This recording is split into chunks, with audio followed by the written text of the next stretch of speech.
ବିନା ମଦ ଆଉ ବିନା ଡିଜେରେ ନିଶା ଖାଆନ୍ତୁନି ମଶାଣିରେ କି ଡିଜେ ବଜାନ୍ତୁନି। ଆପଣ ପାରମ୍ପରିକ ବାଦ୍ୟ ଢୋଲ ବାଜା ମହୁରୀ ବହୁତ ପ୍ରକାର ଅଛି, ସେଗୁଡ଼ା ଯଦି ବ୍ୟବହାର କରାଯାଏ ବହୁତ ସୁନ୍ଦର ଭସାଣି ହେଇପାରିବ। ଜୟ ଜଗନ୍ନାଥ।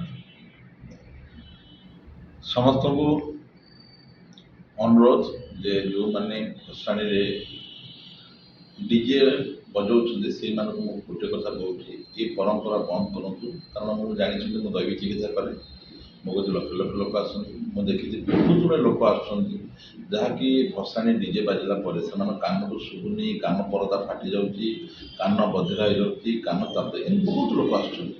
ଯଦି ଲୋକମାନଙ୍କ କାନ ଏମିତି ହଉଛି, ଆମେ ଯାହାକୁ ଭସାଣି ନେଉଛୁ ମାଆଙ୍କୁ, ସେମାନଙ୍କୁ କେତେ ବି କଷ୍ଟ ହେଉନଥିବ। ତେଣୁ ଆପଣମାନେ ଜାଣିଛନ୍ତି ଆମର ପରମ୍ପରା ଯାହା, ସେଥିରେ ଢୋଲ ବାଜା ମହୁରୀ ଏଗୁଡ଼ା ସବୁ ପାରମ୍ପରିକ ବାଜା ବ୍ୟବହାର କରାଯାଏ। କୌଣସି ଜାଗାରେ ଡିଜେ ଆଗରୁ ନଥିଲା କି ମାଆ ମାନେ ସେଇଟା ପସନ୍ଦ କରେ। ଆପଣ ଗୋଟେ କଥା କହିଲେ, ଆପଣ କାନରେ ଯେ ଜୋରରେ ଚିଲେଇବେ ଆପଣଙ୍କୁ ଭଲ ଲାଗିବ? ଧୀରେ ଧୀରେ କଥା କହିଲେ ଭଲ। ଯେଉଁ ମାଆ ମାନଙ୍କୁ ପ୍ରସେସନ ଭସାଣି ବେଳେ ଯେଉଁ ବାଦ୍ୟରେ ନିଆଯାଉଥିଲା ସେ ପାରମ୍ପରିକ ବାଦ୍ୟ ସମସ୍ତେ ବ୍ୟବହାର କରନ୍ତୁ, ଡିଜେ ବ୍ୟବହାର କରୁନାହାନ୍ତି। ଡିଜେର ସାଉଣ୍ଡରେ ବହୁତ ଅତ୍ୟଧିକ ଭାଇବ୍ରେସନ୍ ହେଉଛି, ଆଉ ଏତେ ଭାଇବ୍ରେସନ୍ ହାର୍ଟ ରୋଗରେ ବି ମରିଯାଉଛନ୍ତି।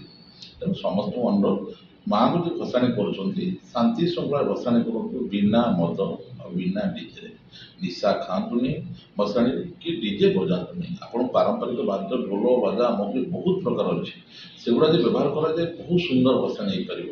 ତେଣୁ ସମସ୍ତଙ୍କୁ ମୋର ଅନୁରୋଧ, ଏ ବର୍ଷ ଭସାଣି ବିନା ନିଶା ଆଉ ବିନା ଡିଜେ। ଜୟ ଜଗନ୍ନାଥ।